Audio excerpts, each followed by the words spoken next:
Sarap naman talaga ng pritong tilapia. Ayan, lalo na kung ganyan na medyo toasted. Pero wag panay prito, sarsahan natin yan.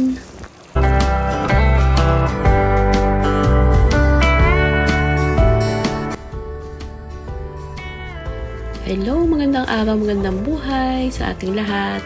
Ngayon naman po ay magluluto tayo ng tilapia. So itong tilapia ay masarap na prito, pero hindi naman po laging prito. Yan po ay lalagyan natin ng sarsa. So ito po ang ating mga ingredients sa ating lulutuin ngayon. Meron tayong sibuyas, carrots, bell pepper, luya, green onions, at meron din tayong pineapple chunks. Yan, babalatan ko na po itong ating carrot at hihiwain ko sa gitna, puputulin, at yung kalahati po ay gagawin nating style na pabulaklak. Ayan, lalagyan ko siya ng ayan, yung sa gitna, gat-gat ba tawag dyan. Ayan, lalagyan natin ng hiwang mababaw lang, mga 3 hiwa. Ayan, para pag ating hiniwa na ay magkukorte siyang flour. So, ayan, samahan nyo naman po ako ngayong araw na to. Tayo po ay gagawa magluluto tayo ng isdang tilapia. At sana po ay dyan lang kayo. Huwag po kayong aalis hanggang sa dulo. Sana po ay samahan nyo ako hanggang sa dulo. So, ayan, after ko nang malagyan ng 3 hiwa, ay tsaka natin po hihiwain at ang korte nito ay korting flour. Ayan, ganyan. Yan, o diba parang flour na siya.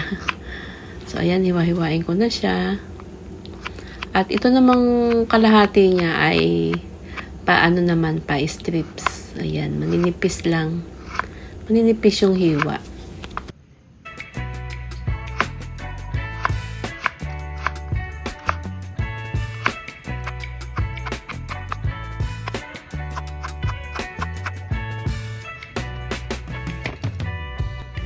Dito po sa ating bell pepper ay ganun din po yung gagawin natin hiwa pa strips. Tsaka dun po sa green na bell pepper, parehas lang po yung hiwa natin gagawin.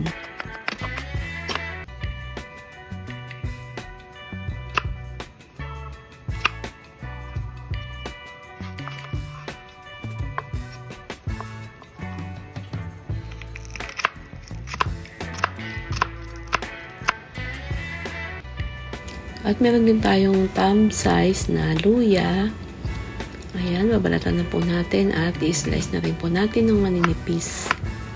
Ayan, pa-strips din siya.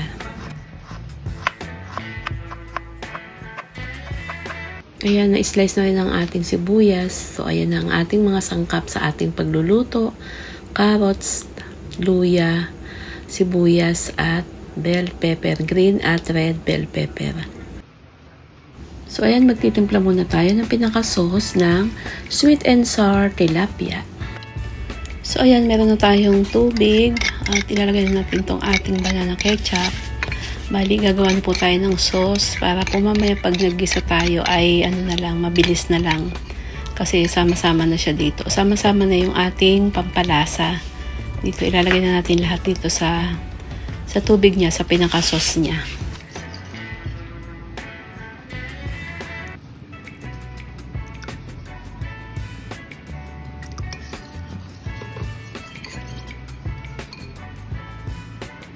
So, ayan, dito naman po ay madali lang i-adjust yung lasa.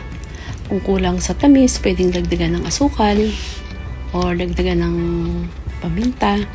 Ayan, madali na pong i-adjust yung lasa. Dahil yun nga po ay naaayon sa ating panlasa. Kung sa akala natin ay kung saan siya kulang, pwede naman nating dagdagan.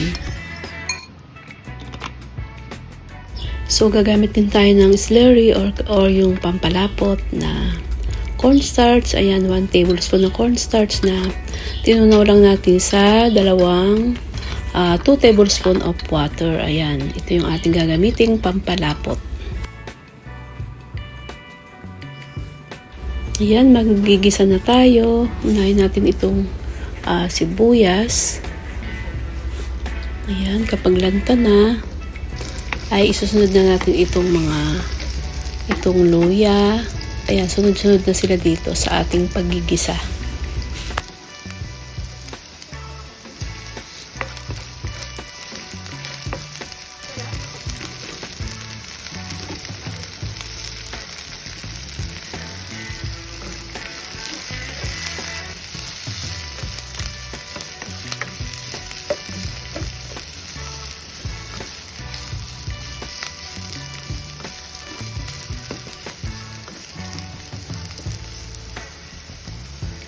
Ayan, nalagay na natin lahat ng sangkap. Ilagay natin yung kanyang sauce, yung ginawa natin kanina na sauce. Ayan, kompleto na siya dyan. At hayaan natin kumulo yung kanyang sabaw. Ayan, at saka para lumambot na rin yung ating carrot. At ilalagay na rin natin itong ating pineapple chunks kasama na yung kanyang juice. May nabibili din naman ito na naka Tetra Pak or naka sachet. So kung konti lang naman yung ating isda, pwede na rin yung maliit na sachet. So since yung isda natin ay 4, kaya ito dinamihan ko or nilakihan ko yung ating pineapple juice. Yun yung nakalata. So ayan, lagyan na natin yung slurry o yung pampalapot sa ating sauce. Ayan, maya-maya lang ay malapot na siya. At pwede na po natin ilagay yung ating isdang tilapia dito sa sauce dahil ito po ay luto na. Ayan, para lumasa din yung isda doon sa sauce niya. Ayan, luto na ang ating sweet and sour na tilapia. So ayan, pwede rin naman tong hindi na ilagay dito yung isda at lagyan na lang ng toppings nitong ating ginawang sauce. Pwede rin naman yung isama dyan sa kawali. Ayan, habang siya ay kumukulo para nga lumasa yung ating isda. So ayan, dalawa lang muna yung nilagay ko dahil nga maliit lang yung ating kawali. Pero tong sauce na to ay sobra sa 2 dahil nga yung ating tilapia ay 4. So ayan, luto na ang ating sweet and sour na tilapia. So ayan po, pwede nyo po itong i-try para maiba naman, hindi panay prito. Lagyan natin ng sarsa.